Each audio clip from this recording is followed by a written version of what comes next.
Hi everyone, I'm dressed up the same way as the previous video because it's recorded right after that one. So today I want to talk about, in this video, I want to talk about impact in a small company. I work in a small company, in a startup, in a ed tech startup. So I'm in the, as I said before, software developer or engineer or full stack developer, whatever.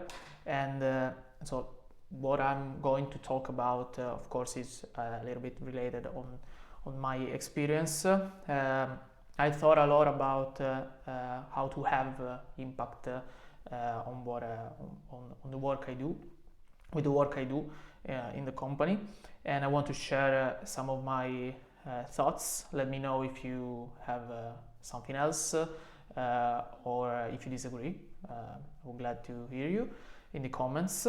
Let's start. So in my experience, there's no shortage of problems. I have again notes.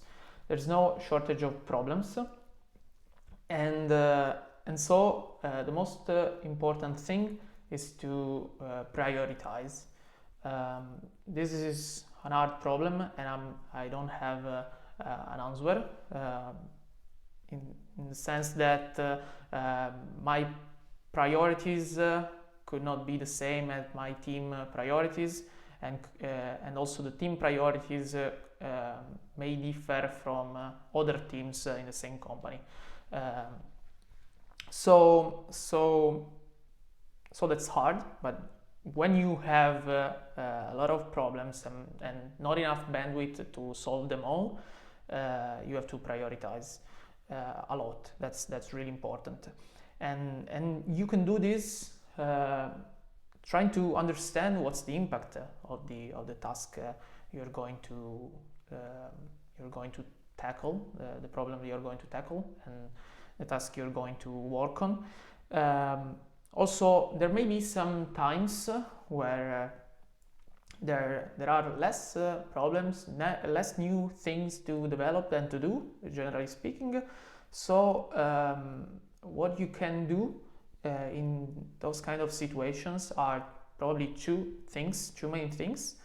The first one is to try to understand, is to be proactive, basically.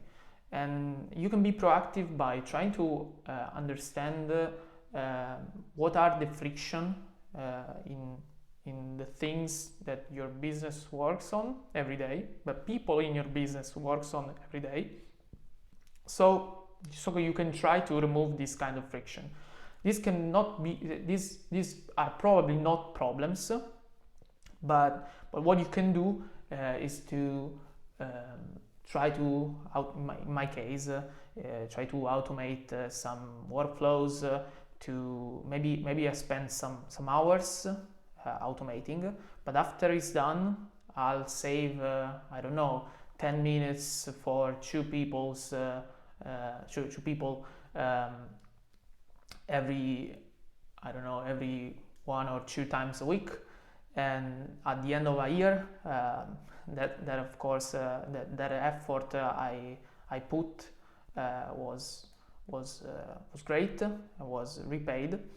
And also this is about repetitive tasks, and also of course about friction. You have to try to understand what's slowing others from do their best at their work, and try to remove these kind of frictions. One other thing that you can do is to do research,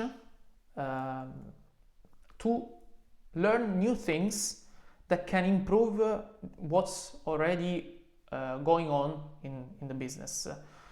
So in my experience, what I usually work on can be research on new technologies that maybe can be faster, maybe they can be cheaper. I have some examples in this kind of area, and I'm probably going to talk about this some some things that I've done in where I work on. So wait for it in the next videos.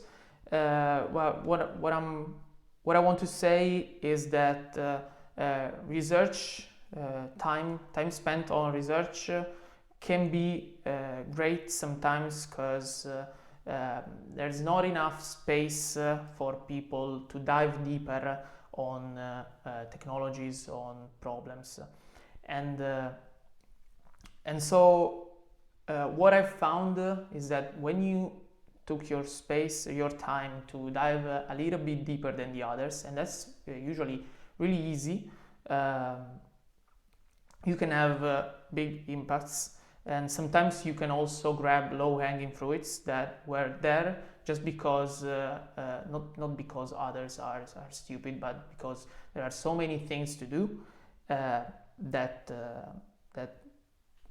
specific thing came out just after your research, because nobody thought it would be possible. Nobody thought time spent researching that particular thing will return you something that could be useful, and of course they decided to prioritize.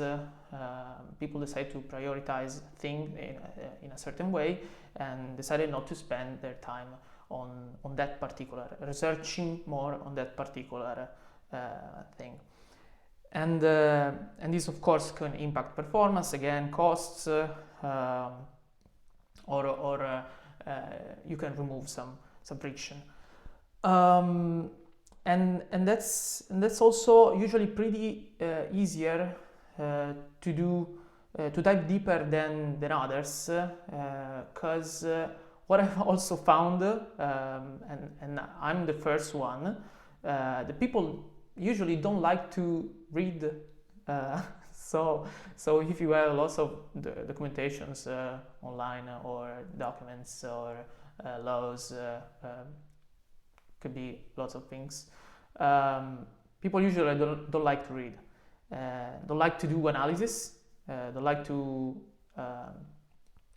put effort on trying to understand the usage of tools. In my case, my specific case, the usage, the pattern usage of tools, find already available analytics, and try to understand how services that you use, the costs of these services, and try to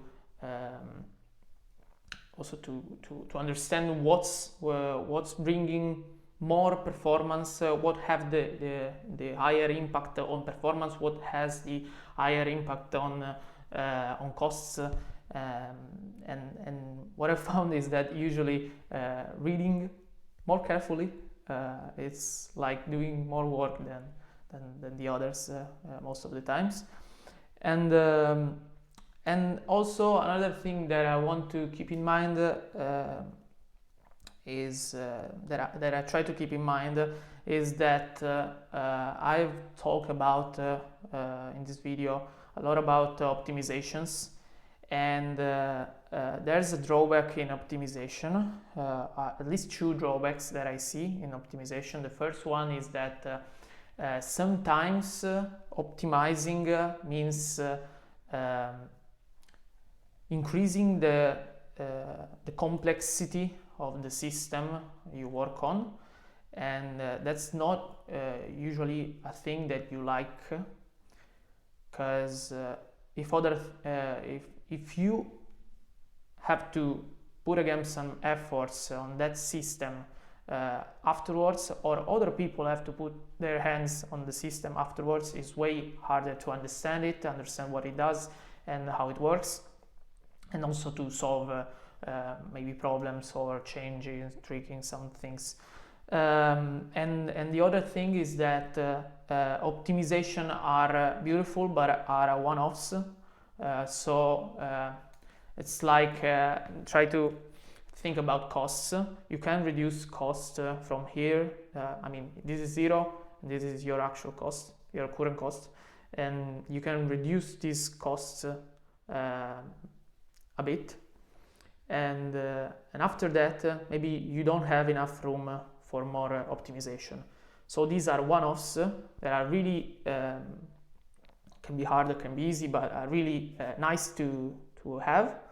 But you can do them continuously, while the developing new feature, new technologies, new business line.